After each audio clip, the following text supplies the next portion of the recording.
ஓம் நமோ பகவதே ஸ்ரீரமணாய. பகவான் அருணாச்சல பதிகம் அஷ்டகம் எப்படி எழுதினாருங்கிற வரலாறை பற்றி டே பை டே வித் பகவான் அப்படிங்கிறது தேவராஜ முதலியாருடைய டைரியில் ரெக்கார்ட் பண்ணியிருக்காரு.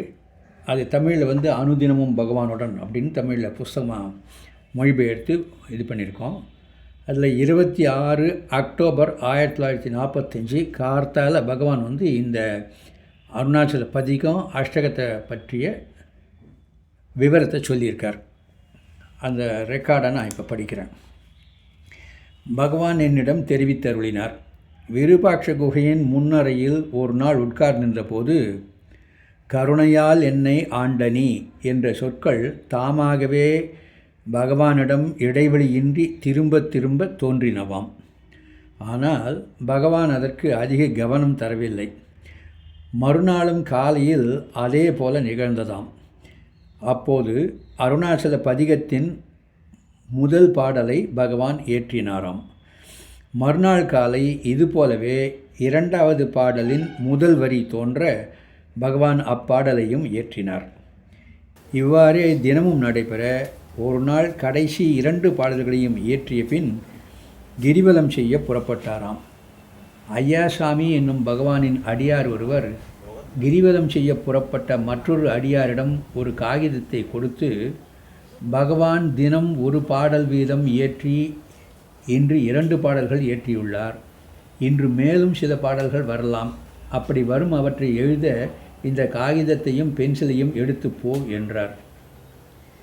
அதுபோலவே அன்று மாலை கிரிவலம் சுற்றி வரும் வழியில் பகவான் அருணாச்சல அஷ்டகத்தின் முதல் 6 பாடல்களை இயற்றினாராம். அக்ஷரமண மாளிகை முதலில் எச்சம்மாவும் பின்னர் நாராயண ரெட்டியும் பிரசுரித்தனராம். அதன்பின் நாராயண ரெட்டி அருணாச்சல பதிகம் அஷ்டகம் இவைகளை பற்றி அறிந்து அவற்றையும் உடனே வெளியிட விரும்பினார். அஷ்டகத்தை பூர்த்தி செய்வதற்காக பகவான் மேலும் 2 பாடல்கள் இயற்றவே நாராயண ரெட்டி பதிகத்தையும் அஷ்டகத்தையும் பிரசுரித்தார். இப்படித்தான் அருணாச்சல சுதி பஞ்சகத்தில் அருணாச்சல பதிகமும் அஷ்டகமும் இயற்றப்பட்டன. இந்த அனுதினமும் பகவானுடனில், அதாவது டே பை டே வித் பகவானில் மே 9ஆம் தேதி 1946 மறுபடியும் இந்த பாடல்களை பற்றி வேறு ஒரு விஷயமாக பகவான் மறுபடியும் இதே விஷயத்தை வெளியிடுறார். ஸோ அதையும் இங்கே படிக்கிறார். எல்என் சாஸ்திரி என்பவருடைய பாடல்களை எழுதி வைப்பதற்காக தெலுங்கு கவிதைகளை எழுதி வைக்கும் ஆசிரம நோட்டு புத்தகத்தை கொண்டு வருமாறு நாகம்மாள் கூறினார். நான், அதாவது தேவராஜ முதலியார், அதை எடுத்து நாகம்மாளிடம் கொடுத்தேன். பின்னர் பகவானிடம், நான் எல்என் சாஸ்திரியார் பெரிய கவியாம், அவருடைய பாடல்களை நாகம்மா வெகுவாக புகழ்கிறார். கடந்த 5-6 வருஷங்களில் ஆந்திராவிலிருந்து பகவானிடம் வந்த அனைவரிலும் உயர்ந்த தெலுங்கு கவி அவர்தான். விஜயநகரத்து ராஜா கல்லூரியில் அவர் பண்டிதர். யாரும் அவரை இவ்வளவு பெரிய கவி என்று நம்ப முடியாத அளவுக்கு அவர் மிக எளிமையாக காணப்படுகிறார். அவருக்கு ஆசு கவி, அதாவது எந்த விஷயத்தை கொடுத்தாலும் உடனே முன் தயாரிப்பின்றி பாடல் புனையக்கூடியவர் ஆக வேண்டுமென்று விருப்பம். ஆனால் இவை அனைத்தும் மனதின் செயல்களே. மனதுக்கு எவ்வளவு பயிற்சி அளித்து பாடல்கள் புனைவதிலும் சதாவதானம், அதாவது ஒரே சமயத்தில் அநேக விஷயங்களை செய்வதிலும் வெற்றி பெற்றாலும் மனசாந்தி குறையும். மனநிறைவு இல்லாது இவ்வளவு சாதித்தும் என்ன பயன்? ஆனால் இத்தகையவரிடம் அதை சொன்னால் அவர்களுக்கு பிடிப்பதில்லை. அவர்களால் சும்மா இருக்க முடியாது. அவர்கள் பாடல்களை இயற்றிக்கொண்டே இருக்க வேண்டும். நாயனா கூறுவார், முன்னால் போவதற்கு எத்தனை தூரம் வேண்டுமானாலும் எத்தனை வேகத்திலும் ஓடலாம். ஆனால் பின்னால் போக வேண்டுமென்றால், அதாவது உள்முகமாக திரும்ப வேண்டுமானால் ஓரடி எடுத்து வைப்பது கூட மிக கடினம். பகவான் மேலும் கூறினார், ஆனால் எப்படியோ எனக்கு பாடல் புனைய வேண்டும் என்றோ ஏதாவது புத்தகம் எழுத வேண்டும் என்றோ தோன்றுவது இல்லை. நான் எழுதிய பாடல்களெல்லாம் யாராவது கேட்டுக்கொண்டதன் பேரிலோ அல்லது ஏதேனும் குறிப்பிட்ட சம்பவத்தின் சம்பந்தமாகவோ இயற்றப்பட்டவையே. இப்போது எத்தனையோ விரிவுரைகளும் மொழிபெயர்ப்புகளும் உடைய உள்ளது 40 கூட புத்தக வடிவிற்காக திட்டமிடப்பட்டு இயற்றப்படவில்லை. அவை வெவ்வேறு சமயங்களில் புனையப்பட்டு பின்னர் முருகனாராலும் மற்றவர்களாலும் வரிசைப்படுத்தி புத்தகமாக உருவாக்கப்பட்டது. எவரும் வற்புறுத்தாமல் தானாகவே தோன்றி தம்மை இயற்றும்படி கட்டாயப்படுத்தியது போல் தோன்றிய பாடல்கள் அருணாச்சல அஷ்டகமும் அருணாச்சல பதிகமும் தான். பதிகத்தின் ஆரம்ப வார்த்தைகள் ஒரு நாள் காலை திடீரென எனக்கு மனதில் தோன்றின. இந்த வார்த்தைகளை கொண்டு நான் என்ன செய்யப் போகிறேன் என்று சொல்லி அவைகளை அடக்க முயற்சித்தாலும் அவைகளை முதல் அடியாக வைத்து ஒரு பாடல் புனையும் வரை அவை அடங்கவில்லை. ஒரு முயற்சியுமின்றி எல்லா வார்த்தைகளும் சுலபமாக அமைந்தன. அதே மாதிரி 2வது பாடல் மறுநாள் பிறந்தது. பின்வந்தவை அனைத்தும் ஒரு நாளைக்கு ஒன்றாக தொடர்ந்து எழுந்தவை. 10வது 11வது பாடல்கள் மட்டுமே ஒரே நாளில் புனையப்பட்டன. மறுநாள் நான் கிரி பிரதட்சணம் செய்ய புறப்பட்டேன். பழனிசாமி எனக்கு பின்னால் வந்து கொண்டிருந்தார். நாங்கள் சிறிது தூரம் சென்றபின் ஐயாசாமி அவரை திரும்ப அழைத்து, இப்போது சில நாட்களாக சுவாமி தினமும் பாடல்கள் இயற்றிக் கொண்டிருக்கிறார். இன்றும் கூட அவ்வாறு இயற்றலாம். அதனால் இந்த காகிதத்தையும் பென்சிலையும் எடுத்து போனால் நல்லது என்று சொல்லி ஒரு பென்சிலையும் காகிதத்தையும் அவர் கையில் கொடுத்தாராம். பழனிசாமி சிறிது நேரம் என்னுடன் இல்லாமல் இருந்து பின்னர் என்னை வந்து சேர்ந்து கொண்ட போதுதான் அந்த விஷயம் எனக்கு தெரிய வந்தது. அன்றைக்கு ஸ்கந்தாசிரமத்திற்கு திரும்புவதற்கு முன்னர் அருணாச்சல அஷ்டகத்தின் 8 பாடல்களில் 6 பாடல்களை எழுதிவிட்டேன். அன்றைக்கு மாலையோ அல்லது மறுநாளோ நாராயண ரெட்டி வந்தார். அச்சமயம் அவர் வேலூரில் சிங்கர் அண்ட் கம்பெனியின் பிரதிநிதியாக ஏஜெண்டாக இருந்தார். அவ்வப்பொழுது இங்கு வருவார். ஐயாசாமியும் பழனிசாமியும் அந்த பாடல்களை பற்றி அவரிடம் சொன்னார்கள். அவர் அவற்றை என்னிடம் உடனே கொடுங்கள், நான் அவற்றை அச்சிடுகிறேன் என்றார். அவர் ஏற்கனவே என்னை பற்றி சில புத்தகங்கள் வெளியிட்டிருக்கிறார். அவர் அந்த பாடல்களை எடுத்துக்கொண்டு போவதில் உறுதியாக இருந்ததால் அவற்றை எடுத்து போகலாம் என்றும் முதல் 11 பதிகம் என வெளியிடலாம் என்றும் வேறு சீர்வரிசையில் இருந்த மற்றவைகளை அஷ்டகமாக வெளியிடலாம் என்றும் சொன்னேன். அஷ்டகத்தை பூர்த்தி செய்ய நான் உடனே மேலும் 2 பாடல்களை இயற்றினேன். அவர் அந்த 19 பாடல்களையும் வெளியிடுவதற்காக தன்னுடன் எடுத்து சென்றார். இந்த அருணாச்சல அஷ்டகமும் பதிகமும் ரெண்டுமே அந்தாதி முறையில் அமைஞ்சிருக்கு. எப்படின்னாக்க பகவானை சொல்கிறார் இல்லையா, கருணையால் என்னை ஆண்டனி அப்படின்னு சொல்லிட்டு அவர் மனசில் தினமும் வந்துக்கிட்டே இருந்தது. அதை வச்சு நான் என்ன பண்ணுறதுன்னு அடக்கி பார்த்தாரு. அது பாட்டாக எழுதுறதுக்குலாம் அவரால் அதை நிறுத்த முடியல, அவருடைய மனசுலேருந்து வர்றதை. முதல் நாள் அதை முடித்த உடனே அந்த முதல் பாட்டினுடைய கடைசி வரி மறுநாள் காலையில் அதே மாதிரி அவர் மனசில் ஸ்புரிக்க ஆரம்பிச்சுட்டான். அது திரும்பி வந்துகிட்டே இருந்தான். சரி, இது விடாத போல இருக்குது அப்படின்னு சொல்லிட்டு மறுநாள் வந்து அதை வச்சு 2வது பாட்டு எழுதுகிறார். 2வது பாட்டினுடைய முடிவு என்ன வார்த்தை வருதோ அந்த வார்த்தை மறுபடியும் மறுநாள் 3வது நாள் வந்து அவருக்கு மறுபடியும் ஸ்புரிக்கிறது. ஸோ அந்த மாதிரி 10 நாள் வந்துடுறது. 10ஆம் நாள் 10வது பாட்டையும் 11வது பாட்டையும் எழுதுகிறாரு. அது இங்கிலீஷில் 11 verses ஆஃப் அருணாச்சலா அப்படின்னு கலெக்டட் வேர்ஸில் போட்டிருக்காங்க. ஜென்ரலாக பதிகம் அப்படின்னாக்கா 10 பாடல் தான் இருக்கும். பட் கவிகளுக்கெல்லாம் ஒரு சின்ன லைசன்ஸ் உண்டு. அவர்கள் 1, 2 அதிகமாக பாடுவாங்க. இதில் முருகனார் ரொம்ப எக்ஸ்பர்ட்டு. பதிகம்னு சொல்லிட்டு 12 பாட்டு 13 பாட்டு கூட எழுதிடுவார். ஏன்னா அவங்களுடைய அந்த ஃப்ளோவை நிறுத்த முடியாது. அடுத்தது இந்த அருணாச்சல பதிகம் ஒரு பக்தன் கடவுள்கிட்ட முறையிடுற முறையில் அமைஞ்சிருக்கு.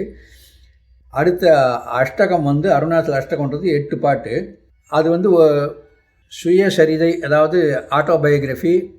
அப்புறம் அதே நேரத்தில் பகவானுடைய தத்துவத்தையும் உணர்த்துகிற மாதிரி ஒரு தமிழ் பாடல்கள்லேயே ஒரு மிகச்சிறந்த பாடல் புனைப்பு அப்படின்னா அருணாச்சல அஷ்டகத்தை தைரியமாக சொல்லலாம். ஏன்னா அதில் பகவான் தன்னுடைய வாழ்க்கையில் ஆன்மீகமாக நடந்ததையும் சொல்லியிருக்காரு. அதே நேரத்தில் தன்னுடைய டீச்சிங்கையும் அருணாச்சலர் மேலே ஏற்றி சொல்லியிருக்கார். பகவான் எப்போவுமே கடைசி வீட்டிலும் தன்னை முன்னிலைப்படுத்தினதே கிடையாது. ஸோ அஷ்டகத்தில் முதல் பாட்டு அறிவரு கிரியன அமர்தரும் அம்மா அதிசயம் இதன் செயல் அறிவரிது ஆர்க்கும் அறிவரு சிறுவயதது முதல் அருணாச்சலம் மிக பெரிதென அறிவினில் இலங்க அருகிலன் அதன் பொருள் அது திருவண்ணாமலை என ஒருவரால் அறிவுறப் பெற்றும் அறிவினையும் மருளுருத்து அருகினில் ஈர்க்க அருகுறும் அமைய மீது அச்சலமாக கண்டேன். அருணாச்சலம்ன்றது என் சின்ன வயசுலேருந்து எனக்குள்ளே பிடிச்சிட்டு இருந்தது.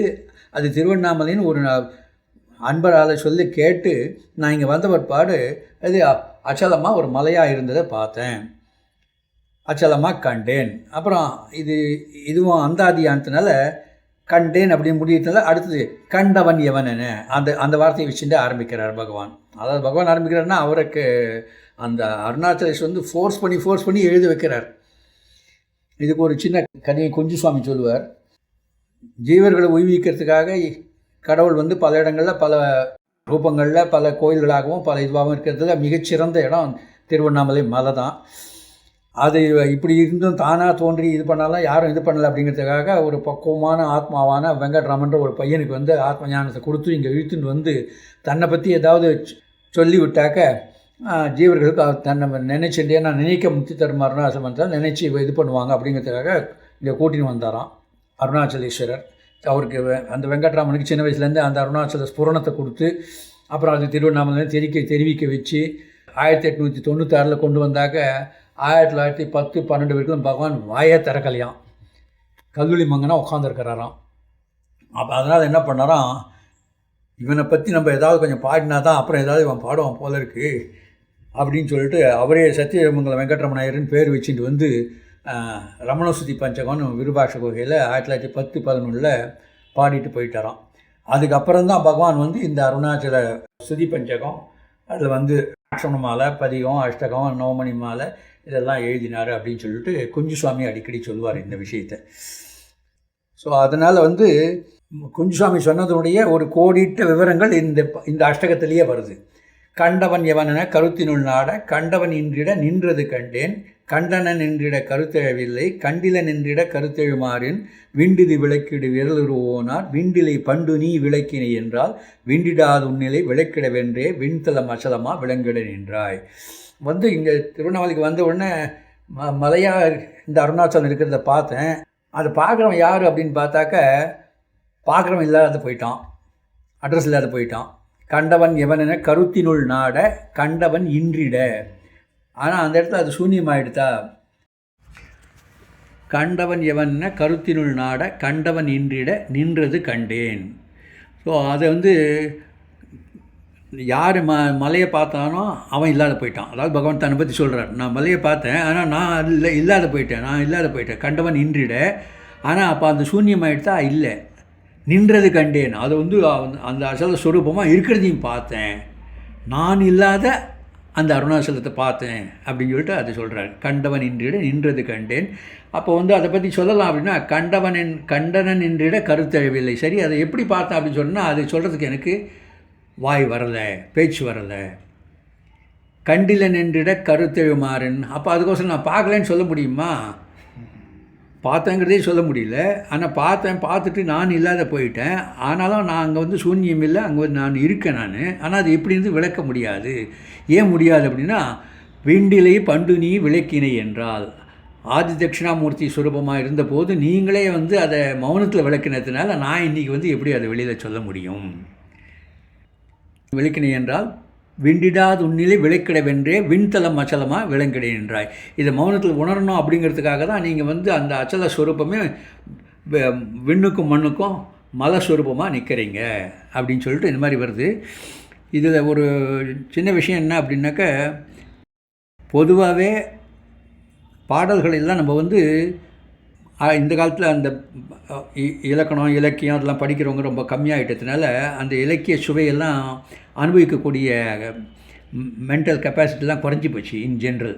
ஏதோ சில பேர் இருப்பாங்க கண்டிப்பாக, ஆனால் குறைஞ்சி போச்சு. நம்ம சாதாரணமாக இருக்கவங்களுக்கு அது தெரியணும் அப்படின்னாக்க ஒரு சின்ன க்ளூ என்ன அப்படின்னாக்க, பாட்டை வந்து ப்ரோஸாக படிச்சுட்டாக்க பாதிக்கு மேலே புரிஞ்சிடும். இப்போ வந்து அருணாச்சல பதிகத்தில் கருணையால் என்னை ஆண்ட நீ எனக்குன் காட்சி தந்தருளிலை என்றால் அப்படின்னா பாட்டு வந்து பாடுறப்போது லயத்தில் போயிடுறோம் நம்ம. அப்போது அதுக்கு அர்த்தம் சரியாக புரிய மனசில் பதியறதில்லை.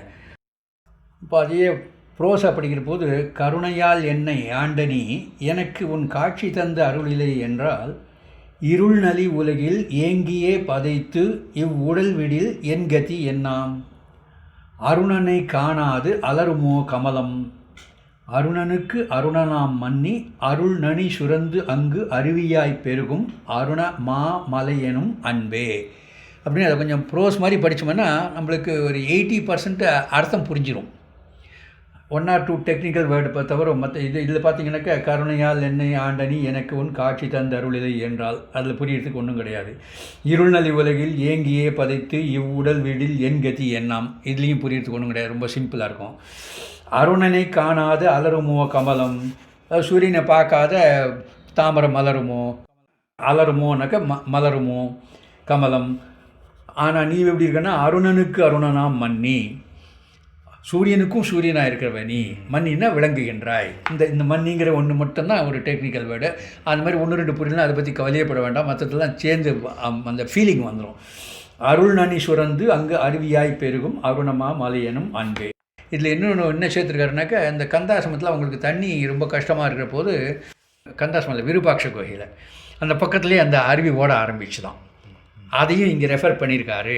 அருள் நனி சுரந்துங்கு அருவியாய் பெருகும் அருணம்மா மலையனும் அன்பே அப்படின்னு அந்த ஹிஸ்டாரிக்கல் டீட்டெயிலையும் சேர்த்துருக்காருன்னு சொல்லிட்டு குஞ்சு சுவாமி இதுக்கு அர்த்தம் சொல்கிற போது சொல்லியிருக்காரு. அன்பே நீங்கள் முடிஞ்சது. அடுத்தது இதை அந்தாதி ஆனதுனால அன்பே நீங்கள் முடிஞ்சோம்னா 2வது பாட்டு அன்புரு அருணாச்சல அயன்மெழுகாய் அகத்து உனை நினைந்து நைந்து உருகும் அன்பிலி எனக்கு உன் அன்பினை அருளாது ஆண்டு என்னை அழித்திடல் அழகோ, என்னை ஆட்கொண்டுட்டு என்னை கை தூக்கி விடாமல் அழிச்சதில் உனக்கு அழகா அப்படின்னு நீந்தா சுத்தி மாதிரி சொல்கிறார். அன்பினில் விளையும் இன்பமே அன்பர் அகத்தினில் ஊறும் ஆரமுதே என் புகலிடம் நின்னிஷ்டம் என் இஷ்டம் என்பதற்கு என் உயிர் இறையே. எல்லாம் உன் இஷ்டம்தான், எனக்கு ஒரு தனியை வெறுப்புங்கிறது ஒன்றும் கிடையாது. டோட்டல் சரண்டரை பற்றி இதில் சொல்கிறாரு. அதே மாதிரி தான் அதே பாவத்தில் தான் அந்த 11 பாட்டும் வருது.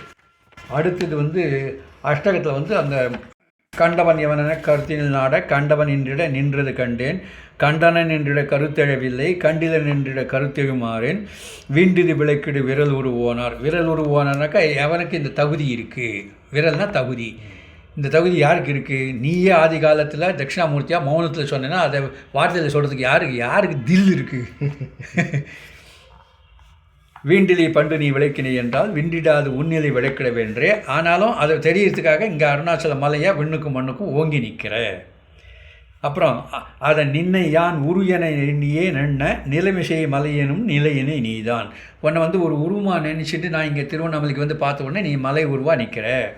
ஆனால் உனக்கு உருவம் இல்லை அப்படின்னு நினச்சாக்க அப்போ உன்னை பார்க்கணுன்னா எப்படி பார்க்குறது எப்படி இருக்கும் அப்படின்னாக்க ஆகாசத்தை பார்க்குறதுக்காக ஒருத்தன் உலகம் பூரா சுற்றினோம் எப்படி இருக்குமோ அப்படிப்பட்டது. ஏன்னா நமக்குள்ளேயே நாமவே அவர் இருக்கிறார் அப்படிங்கிறது இந்த பாட்டில் சொல்கிறார். நின்னையான் உரு என எண்ணியே நன்ன நிலைமிசை மலையெனும் நிலையினை நீதான் உன் உரு அரு என உன்னிடின் விண்ணோக்குற உலகு அலைதரும் ஒருவனை ஒக்கும் உன்னுரு உணலற முன்னீர் உருஷரு கரையுறு என ஒரு ஓயும்.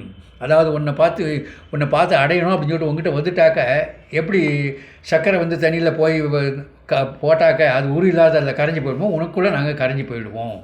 அப்புறம் இங்கே இன்னும் முன்னீர் அப்படின்னு சொல்கிறது உன்னுரு உணலற உன்னுடைய உருவம் என்ன, உன்னுடைய நேச்சர் என்ன அப்படின்னு நான் பார்க்குறதுக்கு முயற்சி பண்ணாக்க, அதாவது சாதனை பண்ணால் முன்னீர் உருஷருக்கு அறையிறோம். இந்த முன்னீர் அப்படிங்கிறது ஒரு டெக்னிக்கல் வேர்டு. ஆற்று நீர், ஊற்று நீர், மழை நீர், 3 நீர் சமுத்திரத்தில் எல்லாம் போய் சேர்ற மாதிரி நீ எல்லாமா இருக்க. உன்னை ஒருத்தர் அடையணும்னு முயற்சி செய்து சாதனை பண்ணான்னாக்க அவன் அட்ரஸில் அதை போயிட்டு நீ ஆகிடுவாரு அப்படிங்கிறது இதில். அதை ரொம்ப தன்னுடைய டீச்சிங்கெல்லாம் அப்படியே பேக் பண்ணி இது பண்ணி கொடுத்துருக்காரு சூத்திரம் மாதிரி. உன்னுரு உன்னில முன்னீர் உருசருக்கரையூர் என ஒரு ஓயும் என்னை ஆண் அறிவுரை என்னுரு வேறேது இருந்தனை அருணவான் கிரி என இருந்தோய். அதே மாதிரி இருந்தொழிர்வனை விடுத்து அடுத்திடல் தெய்வம் இருட்டினை விளக்கு எடுத்து அடுத்திடலே கான் இருந்தொழிர் உனை அறிவுறுத்திடற்கு என்றே இருந்தனை மதந்தோறும் விதவித உருவாய். இருந்தொழிர் உனை அறிகிலர் எண்ணில் அன்னோர் இரவியின சூரியனே அறிவரு குருடரே ஆவார். இருந்தொழிர் 2 எனதுலத்து ஒன்றாய் இணையரும் அருணமா மலையனும் மணியே. ஸோ இதுலேயும் 2 எனது உலத்து ஒன்றாய் இணையரும் அருணமா மலையும் அன்பே. என் உள்ளத்தில் 2 என்னோட நீ கலந்துருக்க. இது ஒரு ஆட்டோபயோகிக்கல் எக்ஸ்ப்ளனேஷன்.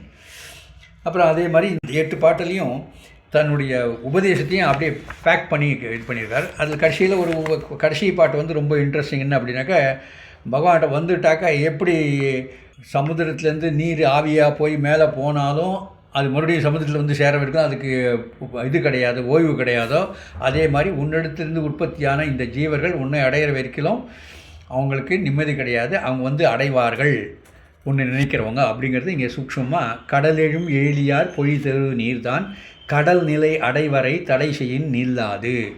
உடல் உயிர் உனில் எழும் உனையுறு வரையில் உரு பல வழிகளில் உழலினும் நில்லாது. எந்த வழியில் போனாலும் கட்சியில் ஒன்று அடையவர்கள் அது சும்மா இருக்கிறது வந்து சேர்ந்து அடைஞ்சாகணும். இடைவெளி அலையினும் நிலையிலை புல்லுக்கு, அதாவது பறவை எவ்வளோ தூரம் மேலே பறந்தாலும் அது ரெஸ்ட் எடுக்கணுன்னாக்க மரத்து மேலேயோ பூமிக்கு தான் வந்தாகணும். அதே மாதிரி ஜீவர்கள் வந்து உண்மையான ஆனந்தத்தை அனுபவிக்கணும்னா உன்னை வந்து அடைஞ்சாகணும். வருவழி செல்ல கடன் உயிர் வருவழி சென்றிட இன்பக்கடல் உனை மறுவிடும் மரணம். உன்னை அடைஞ்சாக்க இன்பக்கண்ணை சுகசாகரமாக இருக்கிறத தெரிஞ்சுக்குவாங்க அப்படிங்கிறத தன்னுடைய ஆன்மீக வாழ்க்கை வரலாறு உபதேசம் எல்லாத்தையும் இந்த அஷ்டகத்தில் போட்டு நல்லா பேக் பண்ணி வச்சுருக்காரு. சும்மா இதெல்லாம் படிச்சுட்டு அப்படியே உட்காந்து அனுபவிக்கலாம். அருணாச்சலம்.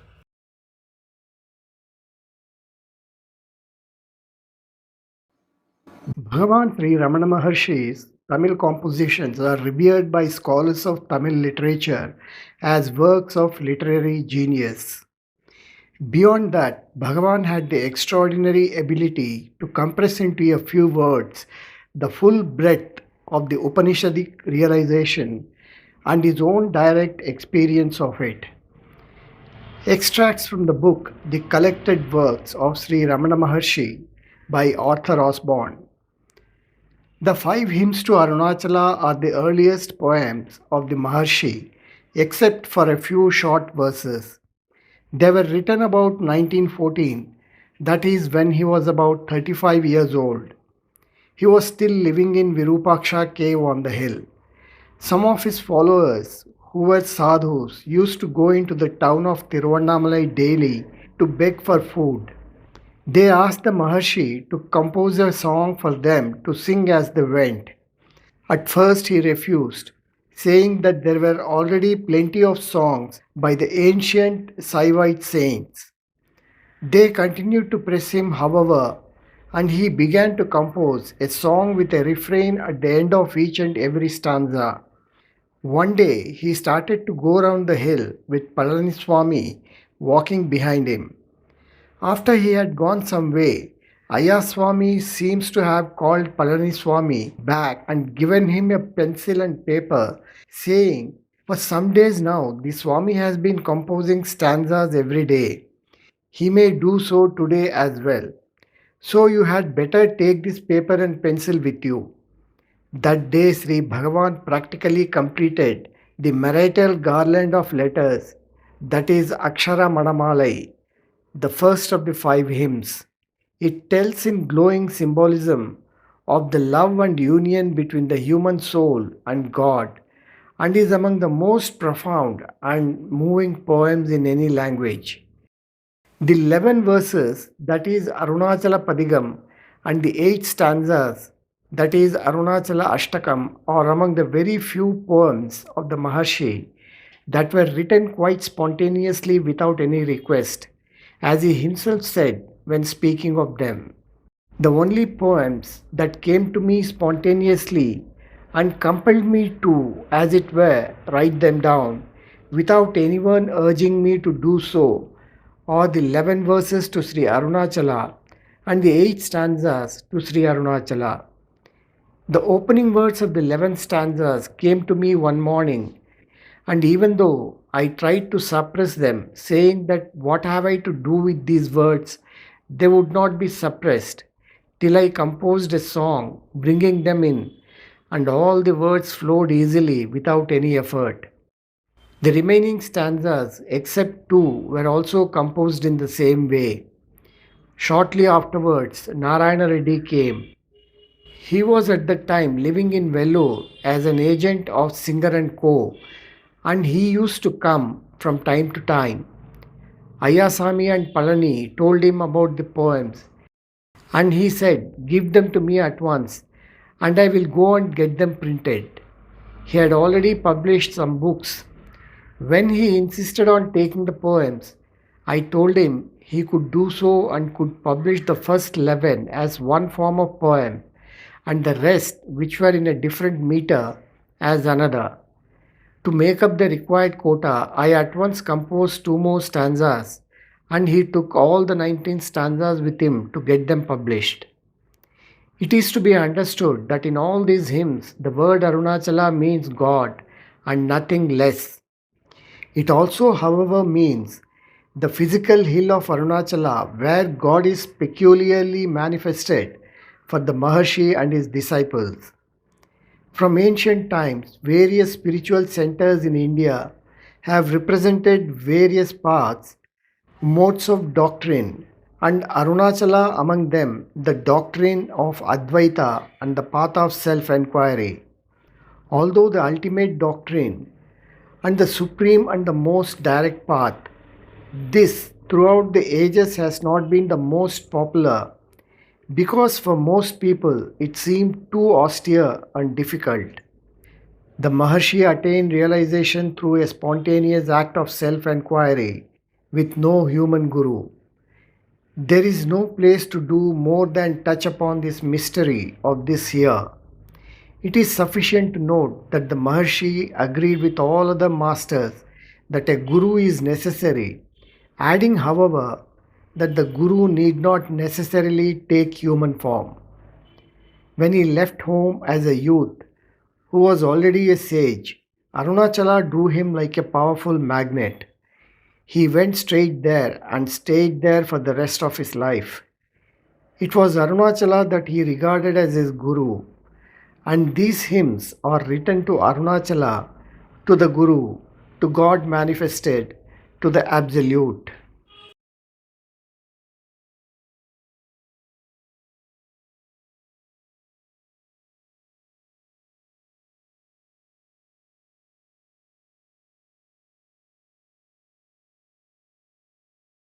கருணையால் என்னை ஆண்ட நீ எனக்குன் காட்சி தந்தருளிலை என்றால் இருளலி உலகில் ஏங்கியே பதைத்து உடல் விடில் என்கதி என்ன அருணனை காணா நலருமோ கமலம் அருணன கருணனா மன்னி அருணலி சுரந்தம் கருவியாய் பெருகும் அருணமாமலையெனும் அன்பே அன்புரு அருணா சலவழன் மெழுகாய் அகத்துணை நினைந்து நைந்துருகும் அன்பிலியனக்குன் அன்பினை அருளா தாண்டனை அழித்திடல் அழகோ அன்பினில் விளையும் இன்பமே அன்பர் அகத்தினில் ஊருமானமுதே என் புகலிடனின் இட்டவென் இட்டம் இன்பதற்கென்னுயிரிரையே இறையுனை நினையும் எண்ணமே நண்ணா எனையுணதருட்கயிற்றாலீது இறையுயிரின்றி கொன்றிட நின்றார் என் குறை இயற்றினல் ஏழை இறையினி குறையன் புற்றுயிராக்கி எனைவதை திடலதற்கிங்கள் இறைவனாம் அருணாச்சலயனம் முடித்தே ஏகனாம் வாழி நீடூழி ஊழியில் வாழும் மாக்களில் என்பால் ஊதியம் யாது நீ பெற்றாய் பாழியில் வீழா ஏழையை காத்தும் பதத்தினில் நிறுத்தி வைத்தனையே ஆழியாங்கருணை அண்ணலே எண்ண அகமிக நாண நன்னிடுமால் ஆழினி அருணாச்சலமுனை வழுத்தி வாழ்த்திட தாழ்த்துமெல் தலையே களவினில் கொணர்ந்துன் தாளிலின் நாள்வரை வைத்தாய். தலைவனின் தன்மை என்ன என்பார்க்கு தலைகுனி சிலையென வைத்தாய். தலைவனான் வலைமான் தனை நிகராதன் தளவினில் கழிவு நாடிடுவாய். தலைவனாம் அருணாச்சலபுரம் ஏதோ தமியனாதனை குணதற்கே. தற்பர நாளும் தாளினில் தங்கி தண்டல மண்டுகமானே. சிற்பதனற்றே நுண்மலரழியார் செய்திடில் உய்தி உண்டுன்றன். நற்பத போதில் நானுயிர் விட்டால் நட்டதூணாகு முன் வழியே. வெற்புரு அருண விரிகதிரொளியே விண்ணினும் நுண்ணருள் வெளியே. வெளிவழி தீநீர் மண்பல உயிரார் விரிவுரு பூத பௌதிகங்கள்.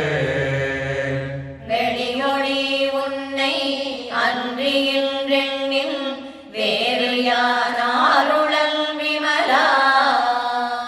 வெளியதாய் உளத்து வேறற விளங்கின் வேறென வெளிவரும் வேணா. வெளிவராயருணாச்சல அவன் தலையில் விரிமலர் பதத்தினை வைத்தே. வைத்தனை வாழா வையகத்துய்யும் வழியறி மதியழில் திங்கள். வைத்திடில்லார்க்கும் இன்விலை துன்பே வாழ்விது சாவதே வாழ்வா. பைத்தியம் பற்றி பயனரும் எனக்குன் பதமுறும் மறுமருந்தருள்வாய். வைத்திய மருந்தா காரொளீர் அருண பருபத ஒரு பெரு பரனே. பரமனின் பாதம் பற்றற பற்றும் பரவரி வரியரில் பரமன். பரமுனக்கெனவன் பணியர பணியார் பலித்திடும் உனக்கெது வாரம்.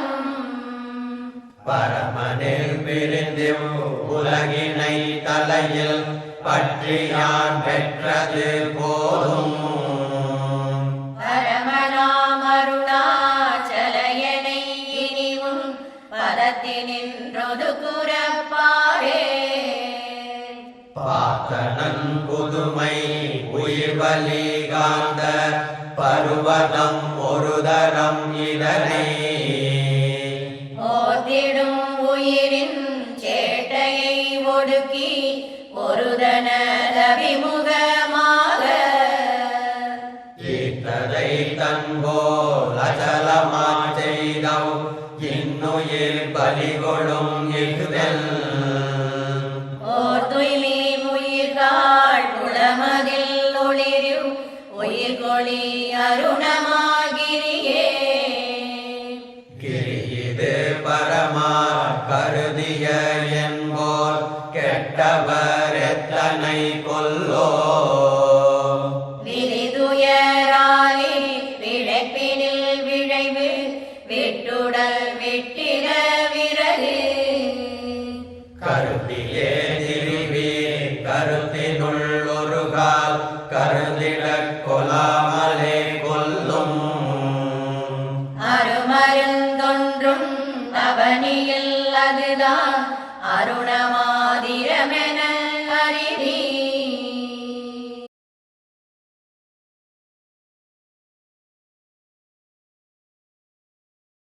அறிவரு கிரியன அமதருமம்மா அதிசயம் இதன் செயல் அறிவரிதார்க்கும்.